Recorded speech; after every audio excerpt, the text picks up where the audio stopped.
Vamos lá, meus irmãos, vamos lá. Começando aqui nossa terceira aula de Teologia Sistemática 1, Bibliologia. Como é costume, já oramos, mas mais uma vez, como estamos gravando agora, então, graça e paz. Amém. Boa noite, meus irmãos. Boa noite.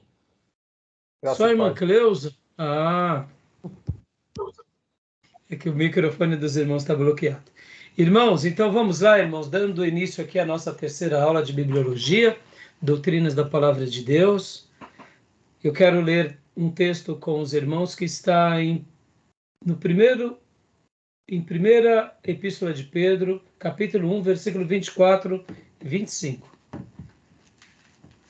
Primeira carta, ou Epístola de Pedro, capítulo de número 1, versículo 24 e 25. Quem achou pode ler para nós.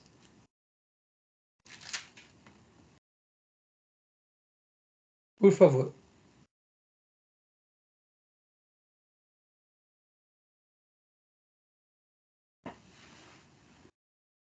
Primeira carta de Pedro, capítulo 1, versículo 24 e versículo 25.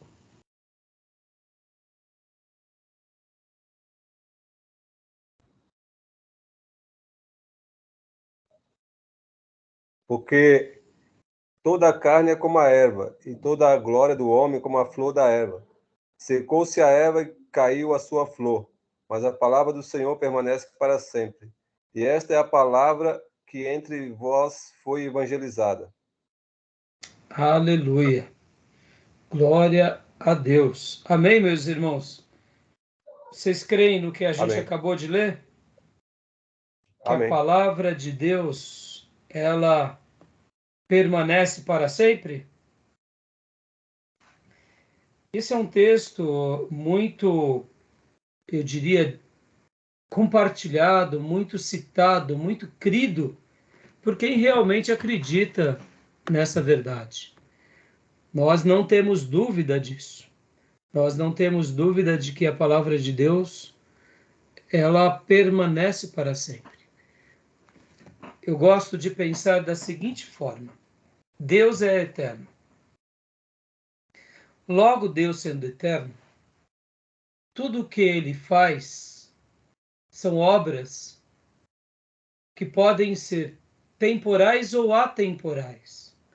Algumas delas são temporais. Por exemplo, o mundo criado, ele é temporal. Mas quando Deus cria o ser humano, mesmo que ele tenha um começo, ele não terá um fim. Mas existem certas coisas que se derivam de Deus e que Deus nos presenteia e que nós estaremos estudando no futuro, que são os atributos de Deus para nós, alguns deles, como o amor, que são presentes que nos atingem dentro da nossa parte temporal, dentro do nosso cronos, mas que está além do cronômetro, está além disso que conhecemos, porque o amor também é um atributo de Deus e ele nos dá, mas podem ver que é a essência de Deus. Logo, o amor ele tem uma característica também de eternidade. Assim como também aqui é o caso da palavra de Deus. A palavra de Deus, ela vem de Deus, ela está na pessoa dele, e por ela pertencer a ele, ela tem essa característica eterna. Eu sei que é um pouco difícil de entender e até mesmo de tentar explicar, até porque nos falta palavras para explicar, mas pensem assim. O que é a palavra se não a expressão daquilo que somos? A palavra é a expressão do que somos, é a expressão do que pensamos, sentimos, é a expressão de parte de nós. Você pode ver que até entre os seres irracionais, os animais, quando eles expressam um som, um canto, é a parte deles, é característica deles. Só que a palavra de Deus, como ela veio de Deus a nós, ela atingirá esse momento temporal nosso e ela vai voltar para a eternidade como sempre foi. Então, por isso que a Bíblia tem essa característica de ser algo eterno, porque ela começa antes de qualquer coisa, vem no tempo e ela vai volta de novo para a eternidade. É uma questão quântica, mas é uma questão real.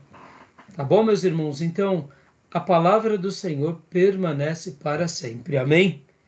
Nunca duvidem disso, tá bom? Joia? Graça e paz, Gil. Como vai, meu irmão?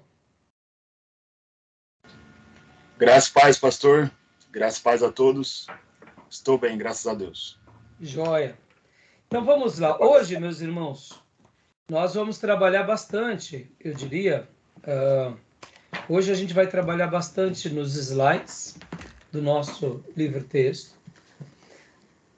Depois que nós trabalharmos no slide do livro-texto, eu vou trabalhar no livro do Gruden, propriamente dito. E depois eu quero fazer algumas citações também do Bancroft, do Langston e também do Hobbes, tá? Mas hoje a gente vai fazer vamos gastar um tempo trabalhando em cima dos slides. Como os slides do Gruden, eles acabam sendo uma síntese apenas do livro, logo depois que a gente passa pelo slide, eu volto e trabalho em cima do livro, em cima do resumo. Talvez até os irmãos pensem assim, mas pastor, fica um pouco repetitivo. Até fica um pouco repetitivo, mas eu particularmente acredito, irmãos, que quanto mais informação tivermos sobre um determinado ponto, e quanto mais voltarmos àquelas verdades e trabalharmos elas por várias óticas, com vários conceitos, com várias premissas e máximas, todos esses valores vão sendo introjetados no nosso coração e principalmente na nossa mente. Então, eu particularmente acho que não é a questão de ser repetitivo, mas é olhar a mesma coisa por várias óticas, tá bom? Hoje a gente vai estar trabalhando lá no slide ainda, concluindo o slide 1. Então eu vou abrir para vocês agora o slide 1 do Gruden e a gente já vai mergulhar nele, tá bom, meus irmãos?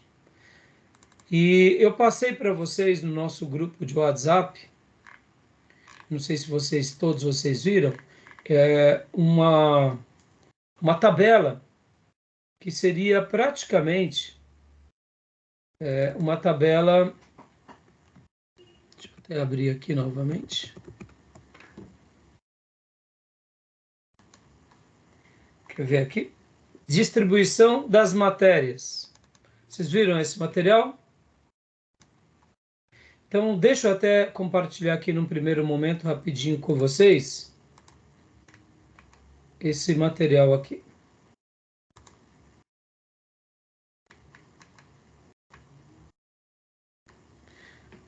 Deixa eu mostrar para vocês.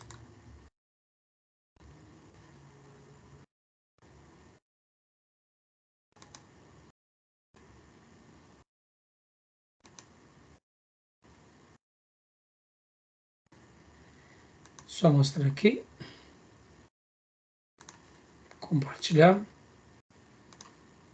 Ó, irmãos, como o nosso material agora ele requer muita leitura, então deixa eu só te mostrar isso para vocês, ó. Eu tenho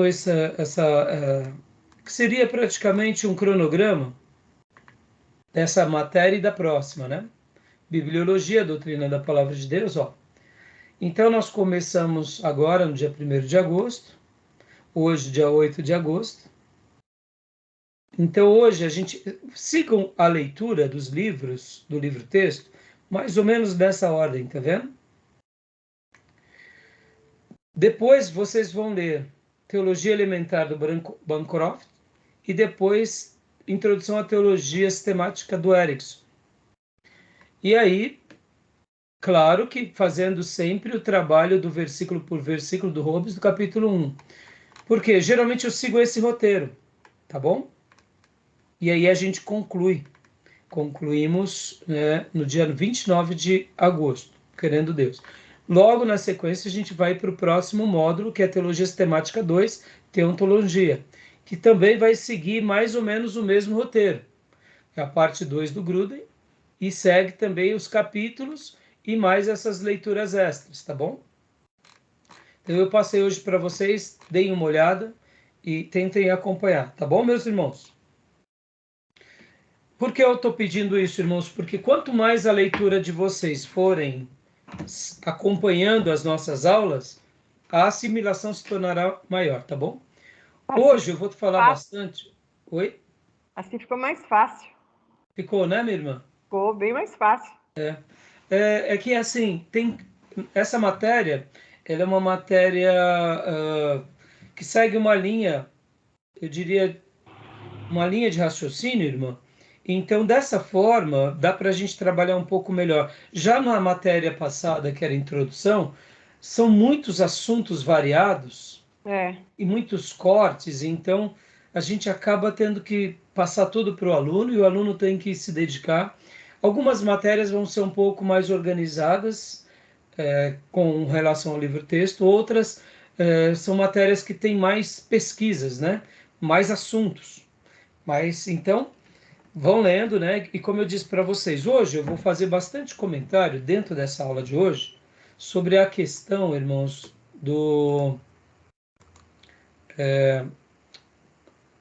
como que é o nome? Sobre a questão de revelação, tá? Hoje eu quero que vocês pensem bastante sobre essa questão da revelação. Na matéria de hoje, eu quero que vocês, assim, enquanto a gente for tratar dos assuntos, dos slides, e depois for mergulhar no livro, eu sempre vou estar hoje aqui dentro da pauta trabalhando muito sobre esse assunto da revelação.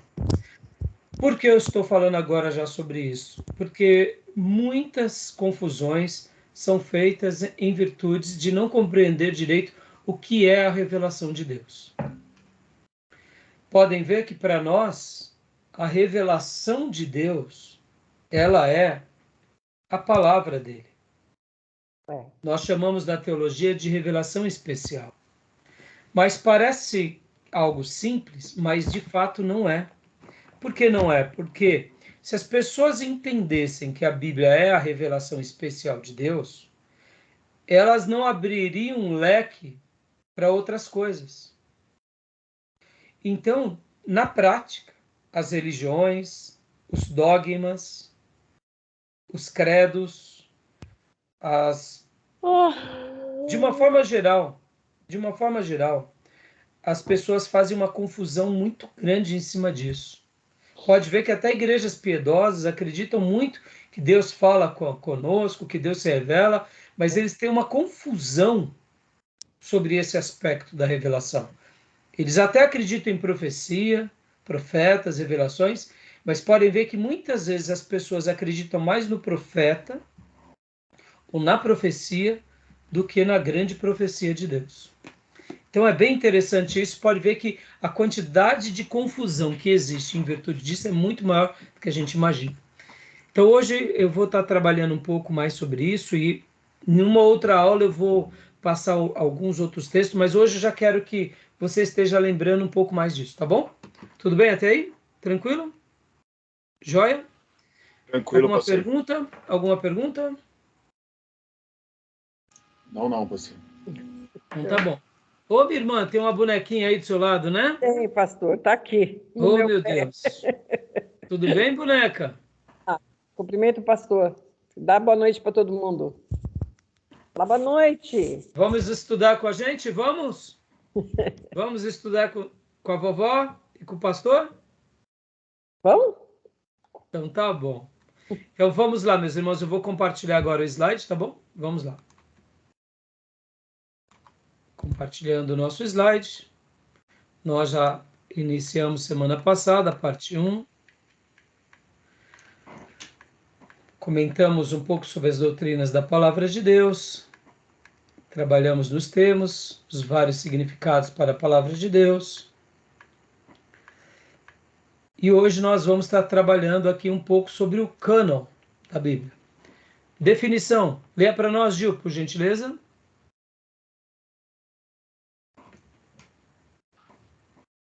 O cânon das Escrituras é a lista de todos os livros que pertencem à Bíblia. Wayne Grudem, né? Essa é uma fala dele. Nós já estudamos a introdução ao Velho Testamento e ao Novo Testamento. A gente já passou por isso, mas como faz parte dessa matéria, eu preciso também pontuar aqui com vocês, até mesmo por causa dos futuros alunos que farão esse módulo. Então, mesmo que vocês já sabem, a gente vai estar trabalhando um pouco sobre isso. Então, o cânon nada mais é do que a lista de todos os livros que pertencem da Bíblia. E o que significa a palavra cânon mesmo, irmãos? Régua, né? Tipo de régua. O que mais? Vara, né? Vara. Régua, vara de medir. Na antiguidade, né, quando você ia usar uma régua ou uma vara para fazer certas medições, você usava o cânon, que era uma regra. Hoje nós usamos muito a trena, não é assim? Vamos medir algo, precisamos da trena. Você está com a trena? Então, numa linguagem mais contemporânea, é a régua ou a trena, né? É um padrão. Então, a doutrina da palavra de Deus, o cânon do Antigo Testamento, o cânon bíblico. O cânon surgiu a partir de um processo de revelação progressiva de Deus. Nunca se esqueçam disso. Revelação progressiva. Porque há pouco eu falei que hoje a gente ia trabalhar muito sobre essa questão da revelação. Porque parece algo comum, parece algo normal, mas, irmãos, por ser uma revelação progressiva, muitos acreditam que Deus ainda está se revelando hoje. Estão entendendo? E isso é um perigo muito grande, porque Deus ele se comunica conosco hoje, mas a sua grande revelação especial já foi fechada. Não é que Deus está mudo, não possa fazer mais nada, mas aquilo que ele queria dar a nós como um padrão, ele já deu. Então, a coleção mais antiga das palavras de Deus eram os 10 mandamentos. Após isso, foi ampliada para os 5 primeiros livros, o Pentateuco. Mais tarde, outros acrescentaram palavras da parte de Deus, escritos históricos, poesia e profecia. Então, quando Deus se revela de forma oral. Nós temos a primeira revelação de Deus a Abraão, que foi oral. Deus falou com Abraão e Abraão ouviu. Mas foi só com Abraão? Não foi só com Abraão. Enoque ouviu a Deus. Sete ouviu a Deus. Noé ouviu a Deus. Mas com Abraão começa a história de um povo.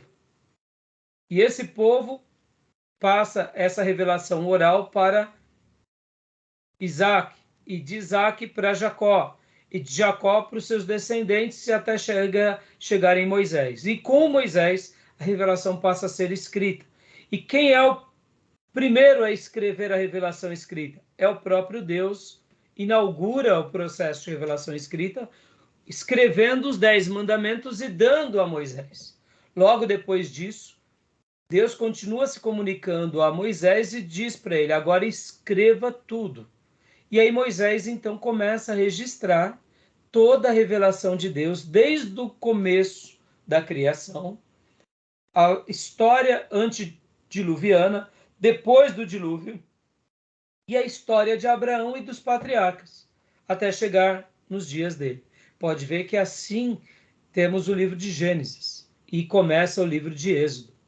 E aí essa revelação escrita, ela continua com Moisés, e depois com todos os servos de Deus no Velho Testamento e com os apóstolos e discípulos no Novo Testamento.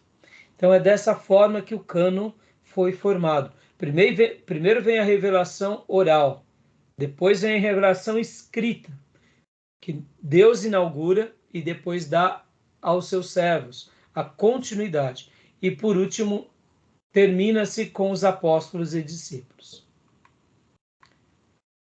O mais antigo registro histórico sobre o cânon bíblico. Olha só, pode ler para nós, Gil.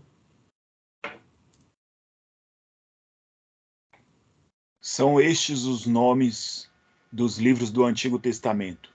5 livros: de Moisés, Gênesis, Êxodo, Números, Levítico, Deuteronômio, Josué, filho de Num, Juízes, Ruth, 4 livros dos reinos, 4 livros dos reinos, 2 livros de crônicas.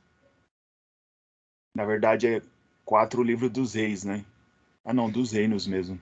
Dos reinos, 2 tá livros de certo. crônicas, os Salmos de Davi, os Provérbios de Salomão e a sua sabedoria, Eclesiastes, o Cântico dos Cânticos, Jó, os profetas, Isaías, Jeremias, os 12 num único livro.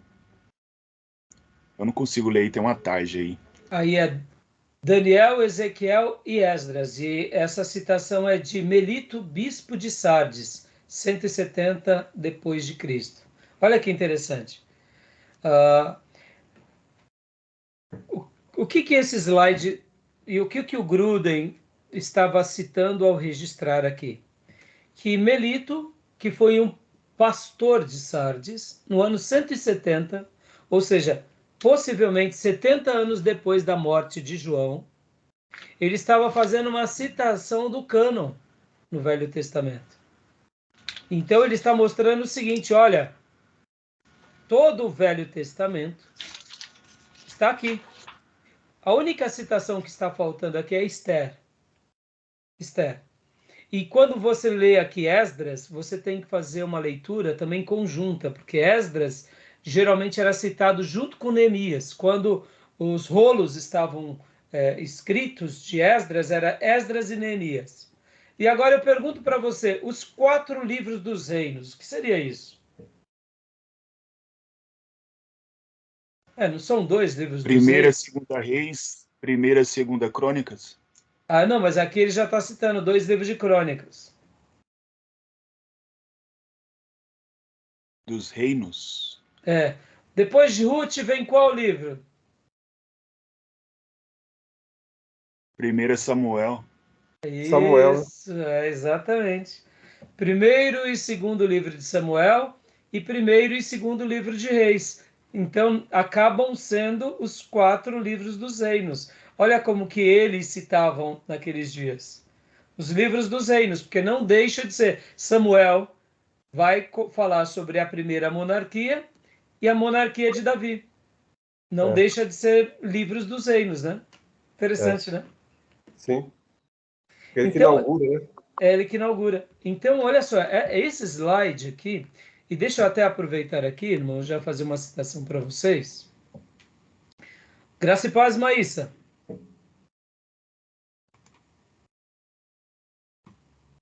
Paz, pastor, paz, irmão.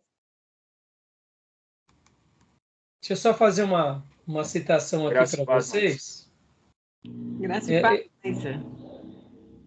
Eu não sei porquê, Gil, tem hora que eu compartilho, para mim aqui fica o compartilhamento completo, para vocês fica uma tarja. Tem vezes que fica, tem vezes que não fica. Eu já tentei descobrir, eu não sei. Já tentei mexer.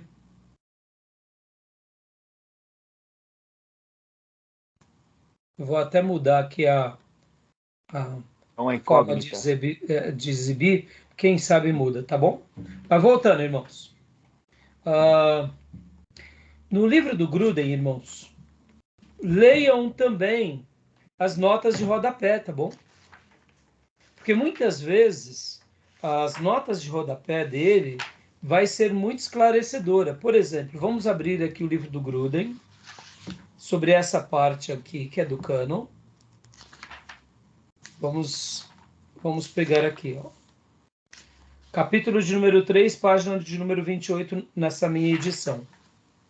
Aqui, ó, na página 31, ele vai fazer essa mesma citação do slide.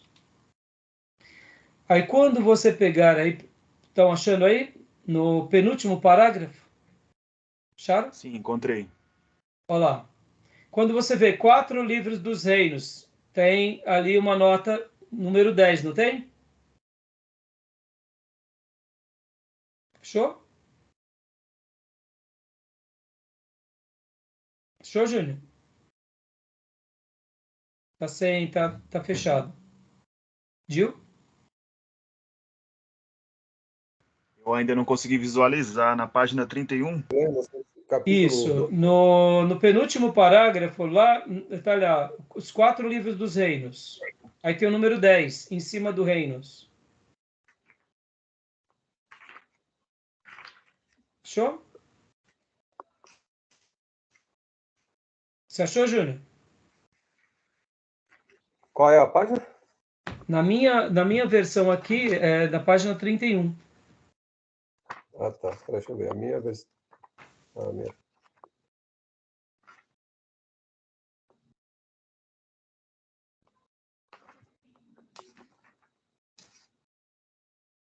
Página 31. A minha é diferente. Então deve ser edição diferente, né? A edição é É diferente. porque eu também não estou encontrando aqui, não. Tá. É que a sua edição é mais nova. Ó, é o cânon das escrituras, é o capítulo 3, aqui na minha versão. Aqui também é. Então, Cânon das escrituras, aí vai ter a citação do... Quando cheguei ao Oriente, encontrei-me no lugar em que estas coisas foram proclamadas e feitas. Então, bom, só para eu pontuar aqui para vocês, irmãos. Sempre que vocês estiverem lendo o capítulo... encontrei. Achou? Achei. qual que Tem o é? número 10, a Sim, citação? tem, bem pequenininho. Bem em cima de pequenininho. Aí reinos. você vai para o nota de rodapé. Que página que é, Gil? É a página 31 mesmo. Ah, que a sua versão é igual à minha, né? Sim. Ah, a sua é igual a dele. É. E aí, quando você vai para a nota de rodapé, número 10, você vai ver lá, isto é, 1ª e 2ª Samuel, 1ª e 2ª Reis. Entendeu?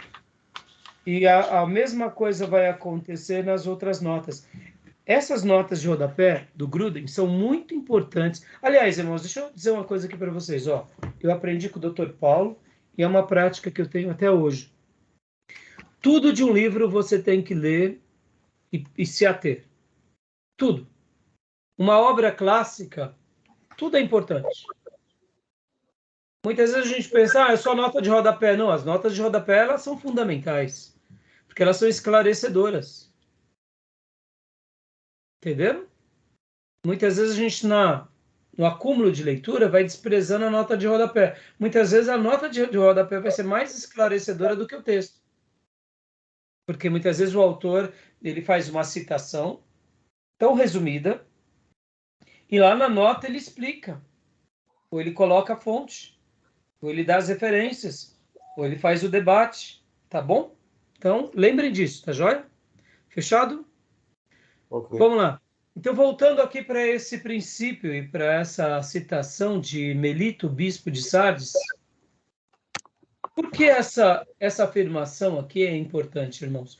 Porque aqui os pastores, já da igreja de Sardes, já estavam dizendo, olha, para nós, o Velho Testamento é dessa forma. O Velho Testamento é assim. Nós acreditamos nesses textos, tá bom? Pastor, é chover no molhado, a gente acredita sim. Mas lembram depois dos apócrifos que foram colocados? E os apócrifos não foram colocados, irmãos, aqui, logo no início. Nem foram colocados nos primeiros 1000 anos. Foi colocado quando? Foi colocado depois da reforma. Então praticamente passaram-se 1500 anos para que eles colocassem os apócrifos? Sim.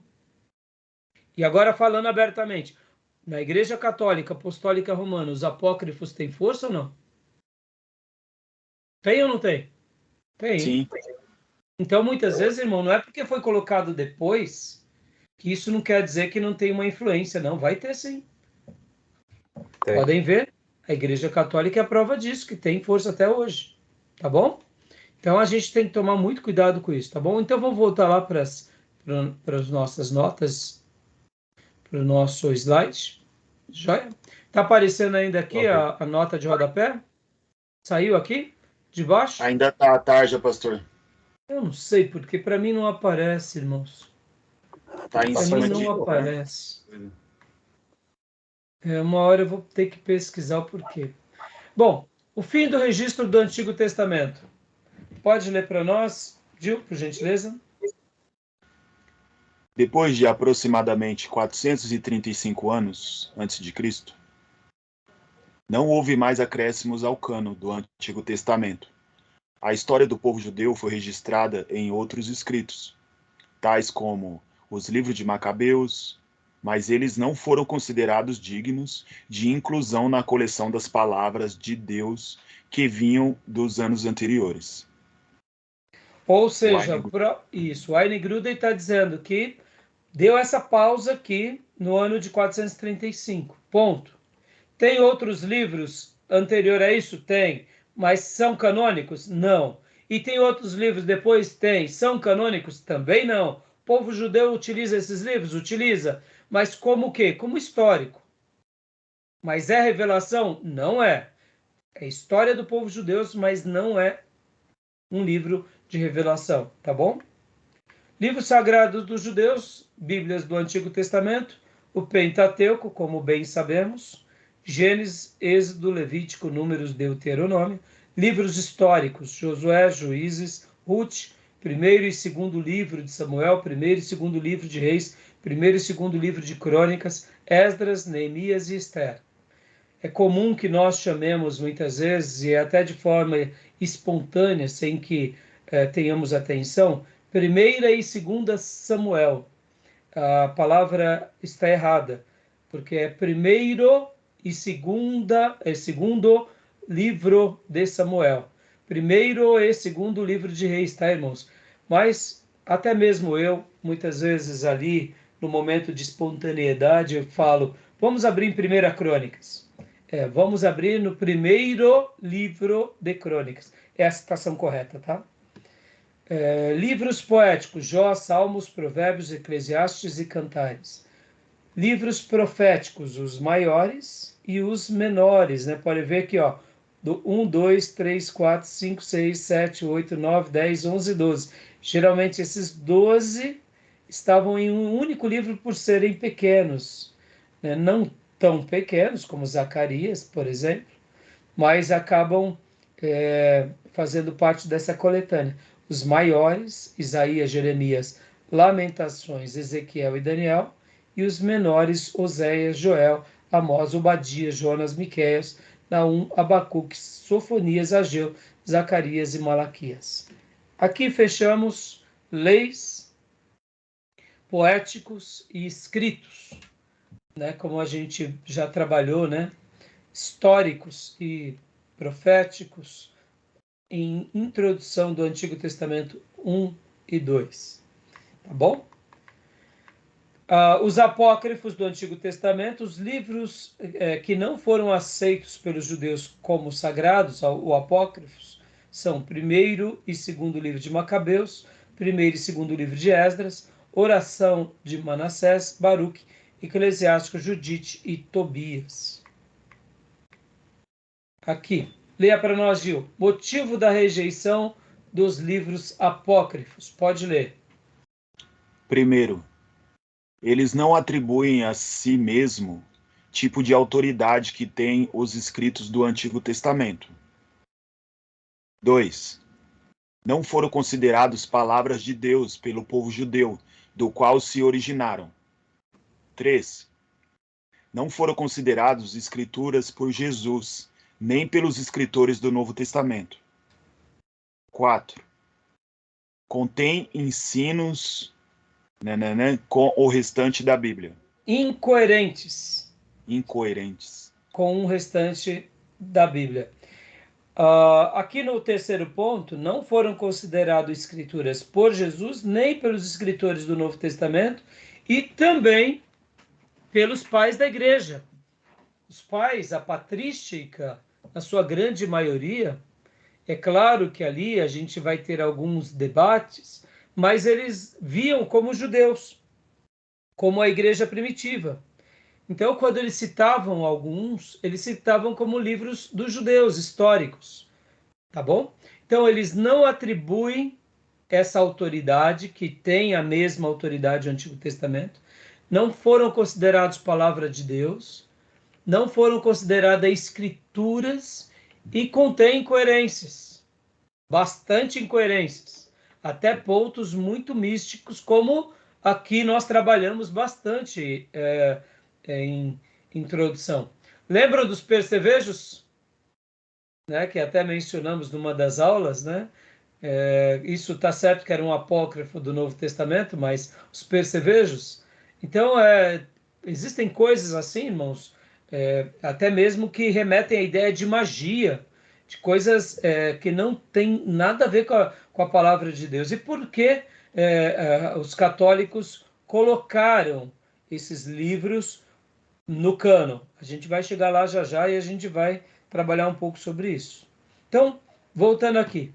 A doutrina da palavra de Deus, o cânon do Novo Testamento.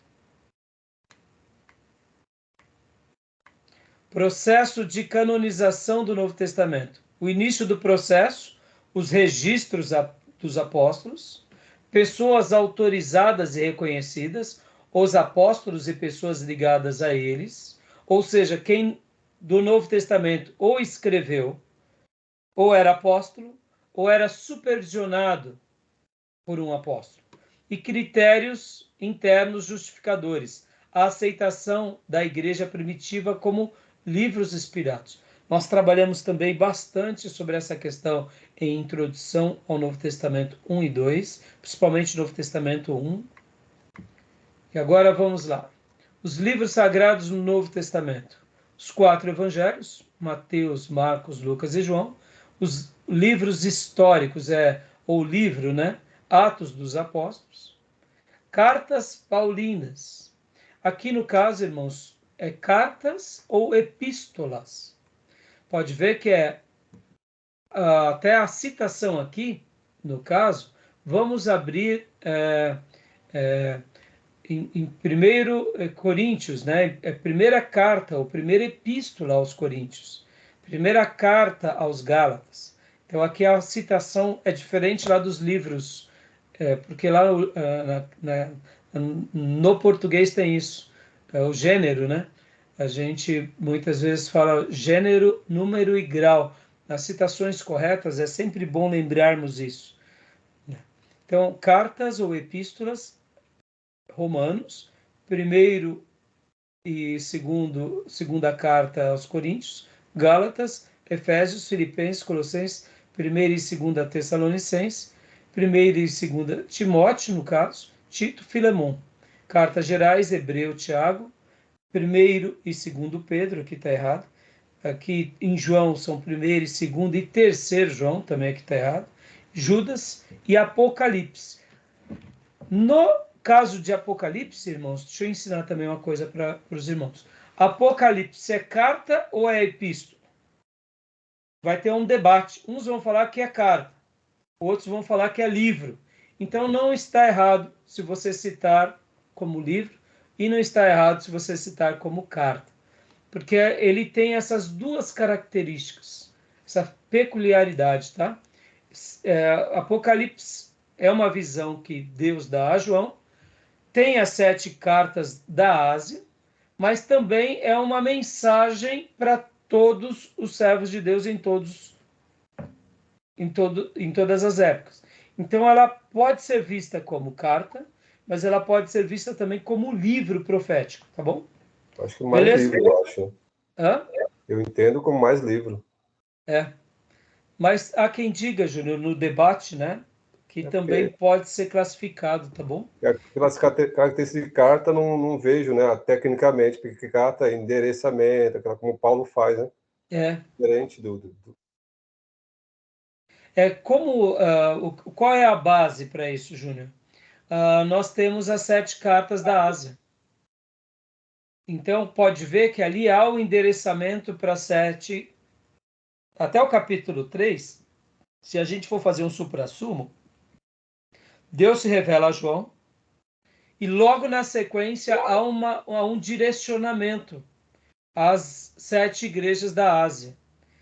E logo na sequência, quando acaba o capítulo 3, ele continua a visão. E aí conclui. Então, num primeiro momento, se há um endereçamento, e como João, ele era pastor de Éfeso, e Éfeso também era uma das igrejas da Ásia, e sabendo que as igrejas, elas liam as cartas uns dos outros, Apocalipse era para ser lido também por todas as demais igrejas. Então, por causa desse endereçamento, alguns vão defender que é uma carta. Então, assim, é um debate teológico, mas indiferente do que você queira chamar, eu não vejo erro em nenhum dos dois argumentos, entendeu? Eu, particularmente, eu enxergo também mais como um livro profético, mas nós não podemos esquecer que ali, quando Jesus se dirige a João e ele recomenda as 7 igrejas da Ásia, há uma peculiaridade, né? Tá bom? Beleza, meus irmãos? Tudo bem? Beleza. Tranquilo. Continuando aqui, o termo técnico para a palavra de Deus na Bíblia, o termo escrituras, ocorre 51 vezes no Novo Testamento. Ou seja, irmãos, essa expressão escrituras, ela é o termo técnico para a gente poder afirmar sobre a palavra de Deus. Então, e aqui no grego é grafa, né? Pode ver que aí surge grafia, né? A própria, tudo que é grafia vem de escrito. Interessante, né? Agora, Eu gosto desse termo, pastor. oi? Escrituras. Eu falo bastante escrituras. Isso, e Gil, está corretíssimo, sabe por quê? Deixa eu abrir aqui. Vamos gastar um minuto aqui sobre essa questão. Tiago fala, né? Toda a escritura. Nós precisamos usar e abusar das linguagens sagradas, porque elas não são apenas linguagens. Guardem isso, irmãos. As linguagens sagradas são conceitos divinos. São linguagens, sim, mas pensem assim, irmãos. O que é um valor? Vamos lá, hoje temos muito... Hoje, quando a gente vai, por exemplo, uma multinacional, ou pegamos aí essas grandes empresas, etc e tal, você tem os valores da empresa, não tem? Queremos ser a melhor, sonhamos com isso, aquilo. Tem a missão, tem a visão e tem os valores. Vamos pegar aqui um exemplo, irmãos. Quando nós falamos, por exemplo, de... Vamos pegar, né? O meu smartphone da Asus. Mas a gente sabe que hoje temos, assim, excelentes smartphones, Samsung, Motorola e tantos outros, mas que tem, assim, tido muito mercado é Samsung. Mas quando a gente pega um Samsung e pega, por exemplo, um Asus, que já aí não tem tanto mercado, e quando a gente pega um iPhone, tem diferença ou não tem diferença? No dia a dia a gente não nota muita diferença. Tem a questão do status, mas quando a gente pensa na Apple, meus irmãos, é fora do comum, né? Quais são os valores da Apple? Talvez você nunca nem estudou sobre isso, ou talvez eu também nem tenha estudado. Mas o que vem na nossa mente quando a gente fala assim, a Apple? O que você pensa? Vamos lá, fazer uma pesquisa de caso aqui rapidamente. Qualidade. Qualidade. O que mais? Tecnologia. Tecnologia. O que mais? Vamos lá. Tecnologia de ponta, né? Qualidade. Qualidade, meu. O que mais? As coisas da Apple são bonitas? Durabilidade. Durabilidade. Isso que me deixa até bravo, porque você compra um celular da Apple, depois você não atualiza mais. Ele está perfeito ainda. Você não atualiza. Mas tá errado isso daí. Mas como é uma coisa de elite, eles te forçam a querer trocar, né? Mas tem coisas da Apple que não quebra. Irmãos, Alta definição. Hã? Alta definição. Olha as fotos deles. Tá dentro de qualidade, né? Ó, deixa eu mostrar aqui para vocês. Quando eu vou fazer minha caminhada, eu ponho aqui minhas mensagens. Irmãos, isso daqui já levou Disquete, ô gota de... pastor, isso aí? Hã? É disquete? Não, ele é esqueci o nome, é um surf. Esqueci o nome Pensei que era agora. disquete isso daí. Não, então, você olha, Gil, olha como que a Apple é. Na realidade, é como se fosse um pendrive só para músicas. Então você põe aqui o áudio em MP3, no caso, né? Conecta o seu fone de ouvido. Aí põe na sua camisa, qualquer lugar, que nem ó, e você vai fazer a sua aeróbica. Não atrapalha nada, né? Na academia, numa corrida. Pelo contrário, é simplesmente. E agora eu digo para você, eu tenho isso daqui, irmãos, desde quando eu comecei a correr, que foi em 2013. Esse daqui é o meu segundo. Esse eu ganhei de um irmão da igreja, porque ele tinha comprado, não usava o dele. Eu tenho dois desses, que um fica comigo e o outro fica com meu filho. Mas perfeito. E é bonito, bom, Qual o nome, dura. pastor? Hã? Eu Qual o nome? esqueci o nome. Tem um nomezinho técnico, é surf, alguma coisa assim, que é para você ouvir. E eu ponho as mensagens e vou caminhar. Entendeu? Você não precisa pôr no celular tal. Então você pensa assim, olha que coisinha manhosa, né? Carrega USB. Mas voltando, por que eu estou falando isso daqui para os irmãos da Apple, né?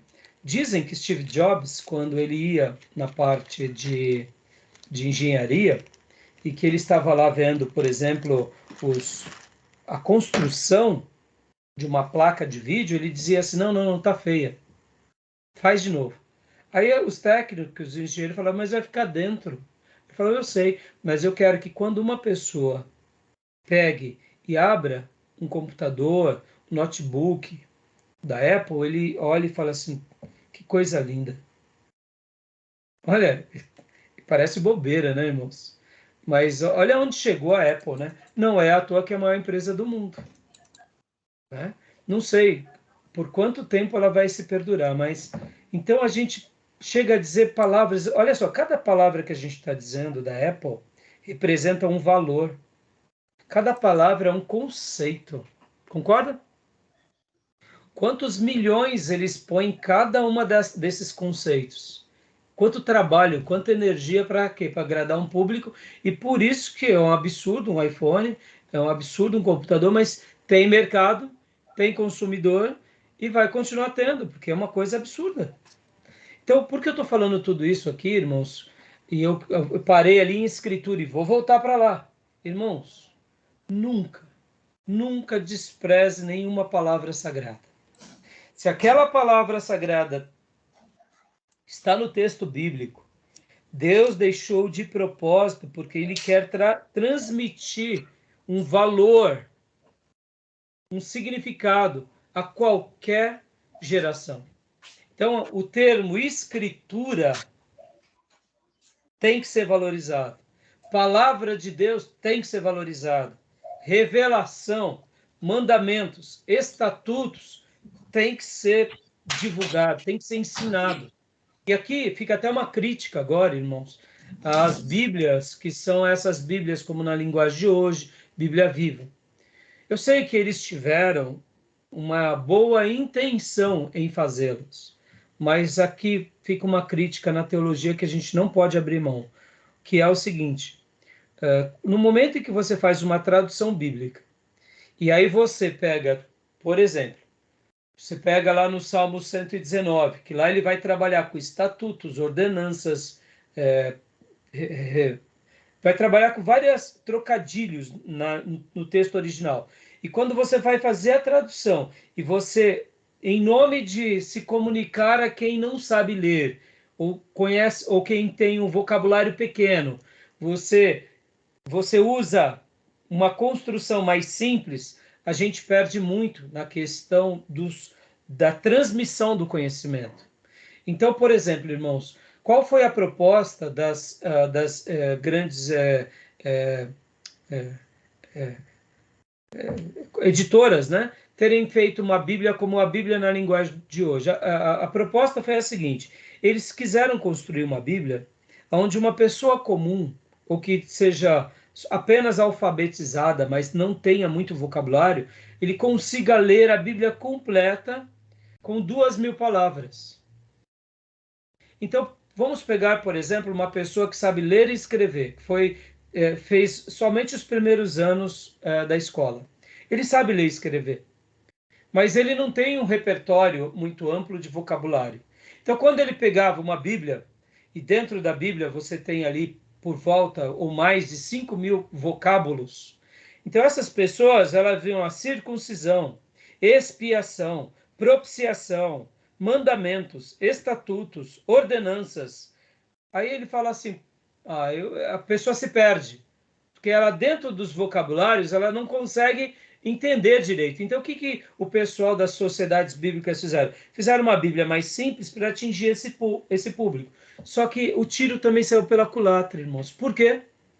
Porque muitas pessoas analfabetas no passado aprenderam a ler e escrever e foram enriquecidos, inclusive na sua gramática, por causa da Bíblia.